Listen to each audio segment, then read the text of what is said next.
about every second it's monitoring all the vitals on it, if you will, to say, what do I need to adjust to make sure this thing's operating optimally and generating maximum electricity. So like as a human, food and water give me energy to, you know, walk and run, do whatever. Right. This thing, the sun gives it energy. Does it energize itself from the sun, or do you guys have to power it? No, you've got it exactly right. It's free fuel from the sky is how I call it. You take all that sun energy, we collect it and concentrate it, and that's the heat that runs this. And what's neat is it's kind of like a tree. The tree takes the sun in, and it converts that sun energy into plant energy and gives oxygen for us to breathe. This is similar. It takes the sun energy, and through the Stirling engine, it converts it into electricity for us to use, and it creates no CO2 greenhouse gases. So it's actually part of the global warming solution. All right. When it's cloudy and it's raining, it can still get sun, it still works? Well, no, when it's cloudy and raining, we're generating no electricity, but we track where the sun is. So if we have clouds and it's intermittent, cloud comes, goes away, we operate through that. But if it's rainy all day, we don't generate any electricity. Cool, so I understand how this thing is working for the most part, but is there a way you could actually see how much power is generated from the sun? We can. We'll take you over to the control building in a minute. Okay. But first, let's see where all that fierce heat is ending up. All right. Let's take a look. These prototype dishes weigh 15,000 pounds each and currently cost approximately $150,000 to make. But because the team here at SES is constantly experimenting and improving its functionality, their ultimate goal is to bring the cost down to around $50,000 a dish. Okay, so we're coming to the back of another dish here, and we get a chance to see where all that energy goes. If you step back just a little bit, so all that highly concentrated stuff, energy, goes up into the power conversion unit. Don't look at it too long. It's just like looking at the sun. So I brought along some welder's filters here that you can take a look at, and you can go up there and look. And so you can see a very bright spot at the end that's on a ceramic cone. It looks like a light bulb. It is. It's glowing bright white there. And then around it, you'll see the heater head tubes, actually, and that's where all the hydrogen is stored, and we heat that, and that's what expands to drive the Stirling engine. Wow. Is there, I mean, can the camera actually come in there and look at it?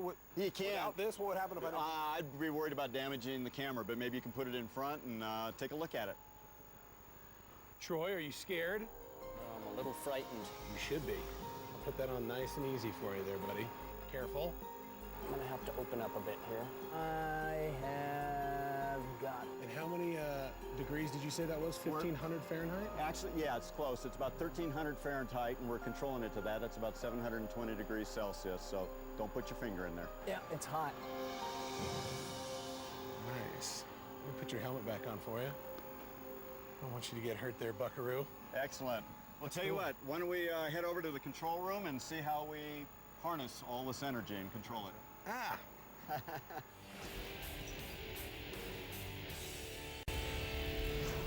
Right now I'm walking through a small solar dish farm that holds 6 solar dishes. These things produce enough electricity to power this entire Air Force base. If we could take these and expand them to 13 square miles, that can produce enough electricity per year to equal the Hoover Dam. Thinking a little bit bigger, if you could take that farm and expand it over to 100 square miles, that is enough electricity to power the entire country for a year. And that's without any hazardous emissions. So this is our control building, and I'm going to turn This big thing? It doesn't take much. And I'm going to turn you over to Chuck, and he's going to show you how we harness all this amazing solar energy. Bruce. Been a pleasure, Matt. Thanks, I buddy. appreciate it. Thank you. Chuck, how you doing?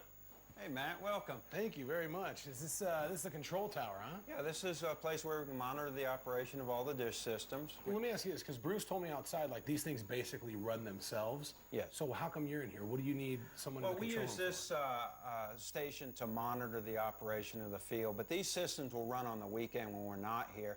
for? So where do you think we're going to be in the next 30 years in terms of, using solar power? I think we'll see a substantial part of our grid energy created with solar power. Really? Yeah.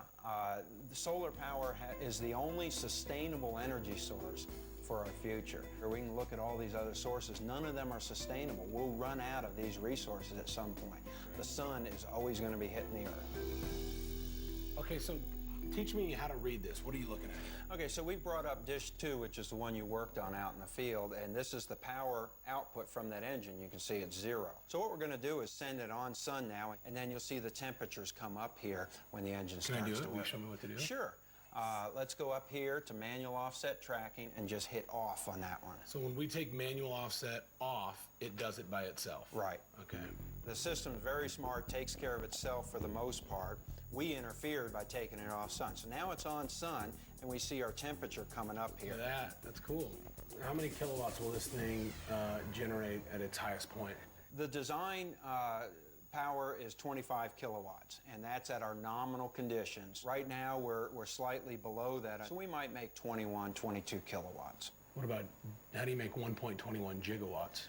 1.21 gigawatts.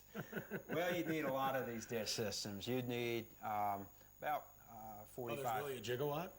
Yes, there is a gigawatt. Hey! I thought I was being like Doc Brown here. There's really gigawatts. A kilowatt is what runs a toaster. Okay. A megawatt is 1,000 kilowatts. Okay. And a gigawatt is 1,000 megawatts. Wow.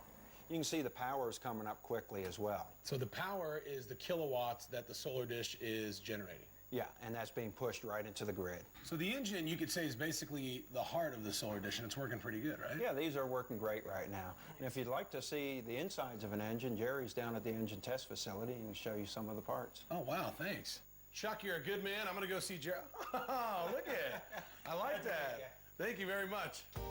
The Stirling engine is basically the heart of the power conversion unit. Attached to every solar dish is a canister of hydrogen gas that is connected directly to the Stirling engine. Once the sun heats up the power conversion unit, the engine takes that fierce heat to expand the hydrogen gas. This pushes the pistons that crank the generator to produce the electricity.